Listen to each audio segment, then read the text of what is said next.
Titans, and you're going to see right there Mike Vrabel, who used to coach for the Titans, and Mike McCoy was coaching today after the fired Brian Callahan, but it was all about Drake Maye. He's going to go deep there for Kayshon Boutte for a 39-yard touchdown. And then Ramondre Stevenson, the man, all of a sudden Mike said, just hold on to the ball. We love the way you run. Just take care of the football, and he does that. He goes in from 4 yards out, and Cam Ward's going to lose the ball, and Kayvon Chason is going to pick it up and score right there, and it was all Patriots. They won 31-13. You see the numbers for Drake Maye. It was very, very impressive. 21 of 23, only 2 incompletions and 62 rush yards. Dominating performance by Mike Vrabel and the Patriots. He goes back to his old team, the Tennessee Titans. An impressive game indeed, coached by Drake Maye. And after the game, it was our A.J. Ross talking with Drake Maye. Patriots quarterback Drake Maye, you know, Vrabel was kind of downplaying his return here this week. You said there might be a little something extra. How does it feel to get this commanding win? It feels great. It feels great to get a road win. It means a little more for Coach, obviously. You know, coming back here, a place he was so successful. But great team win. We got some stuff to clean up, but that was fun. You were surgical at times with 16 straight completions at one point. Ramondre Stevenson balled out on the ground. How would you say this offense is executing at this point? We're continuing to get better and better each week. We got stuff to clean up. Ran the ball. The guys played great up front, and we got some juice, so we got to keep going. Marcus Jones had a huge interception there to end it. How would you describe how this defense is complimenting you guys? Defense once again, you know, shut out in the second half. They're playing their butts off, and you know, I experienced in training camp. They do a lot of different stuff, and you know, they're great. It's great having them. Congratulations. Thank you. Go Pats. Drake Maye. Drake Maye's playing good. I mean, really good. Completion percentage, the most efficient in the history of the New England Patriots, 91.3%. Wait, say what? Today. That's the most efficient in the history of the New England Patriots. New England Patriots? Who played for them? Yeah, Tom Brady. Well, he only did 88.5%, which is pretty good in my opinion. But Drake Maye's out here. I mean, look at the ball, too. This ball's spinning. Crossers over the middle. Stephon Diggs getting him involved right there. We saw the deep shots down the field. I think his ability to layer the ball and to throw effortlessly down the field. There you go. And they're getting people open. Josh McDaniels is getting guys wide open, uncovered down there, and Drake Maye's hitting it right now. But you look at the numbers, they're outstanding. 21 of 23, 222, 2 touchdowns, 62 rushing yards. Drake Maye's playing really good football right now. You know what? All of us know that Mike Vrabel was trying to downplay going back to play against his old team.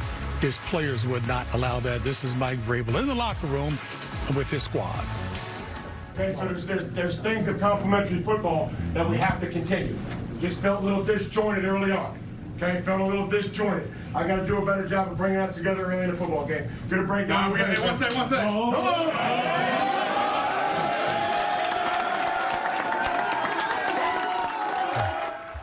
on. You know, Mike is a player's coach. The standpoint is he played the game at a high level. He holds everybody accountable. Himself, as he said before, we didn't start off the way we should. There he is right now. You can see him right now. They all know what this meant to him.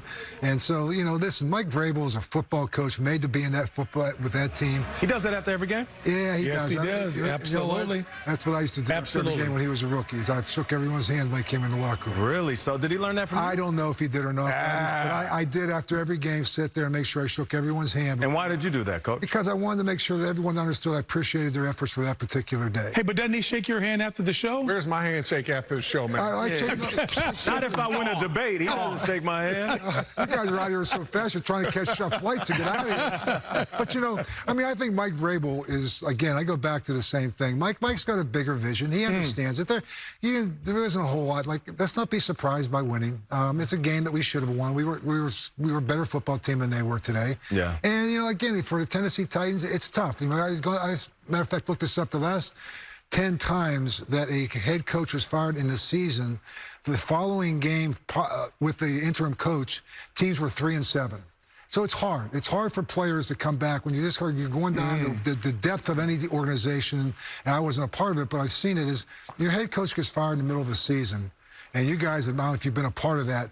I mean, there's a lot of soul searching that's being done, not just by the players. It's being done by the head assistant coaches. It's being done by the new guy coming over, trying to figure out what his message is for that particular day. I know it's on the upcoming game. Yeah. But let's be real about it. There's a lot of other outside things that are fluttering around in people's mind. For sure. And so it's a very hard thing to walk into. I mean, I've been through that, and it is difficult where, you know, you've got other coaches that you know, maybe not week one, but as the year goes on, you're trying to navigate where you're going to be in the future. You got players who are doing the same. But I look at New England on the positive side of the last 3 weeks, going on the road, 3 games in a row, finding a way to get it done. It started with that big win against Buffalo. Man. The response of going down to New Orleans, which is not an easy place to play, and a team that I know their record is what it is, but they play tough. Kellen Moore has them playing tough. And then they come out today in a game that could be a trap game, right, where you have a head coach that's fired. You've got a storyline of Mike Vrabel going back there. We saw they were sleepwalking a little bit, and Mike referenced that. We were disjointed early on in that ball game. But good teams find a way to get it going in the right direction. They did that midway through the game. Nate, you said it in the pregame show. You felt like they've got a legitimate chance to win the AFC East. And they do. Yeah. I mean, they really do, because I think you talk about going on the road 3 in a row, finding ways to win. You got a young quarterback who's playing really well. We're seeing emerging stars at the wide receiver position, explosive plays down the field, physicality with how they play on both offense and defense. It's a recipe for success. You know, and in the midst of them finding themselves, it seems like they're finding their dogs. You mentioned that Bills game. Who was it that stepped up? Stephon Diggs. Sure. You know, he kind of introduced himself to everybody in New England and said, all right, I know I'm older, I know I'm coming off of an injury, but I still got the juice. And you can count on me when you need a big play. And over the last couple of weeks, Booty has been unbelievable. And I just feel like when you find guys over the course of a few weeks, now we know who we could lean on in November, December, when we have some very clutch games, and I need some guys to step up in clutch moments. But getting back to Drake Maye, though, I have to admit, I did not know he was this good of a passer. You know, something I learned from Matt is he said that when there's quarterbacks that you look at and you evaluate them, you can really put them into 2 categories. There's passers of the football and then throwers of the football. The throwers of the football can grab it, they can grip it, and they can let it go. Passers of the football, these are guys that can grip it, rip it, nice spirals. They know how to throw different types of balls on different types of routes. But even when it comes to passers, there's guys like Matt Stafford. A young Matt Stafford felt like he could throw through a brick wall. Right. And then over the course of his career, he started to figure out how to put certain touch on certain balls, and there's levels to it. Drake, I'm not saying he's on Matt Stafford's level, but what I'm saying is he throws certain fade routes, and it looks like one of the most catchable balls in the NFL.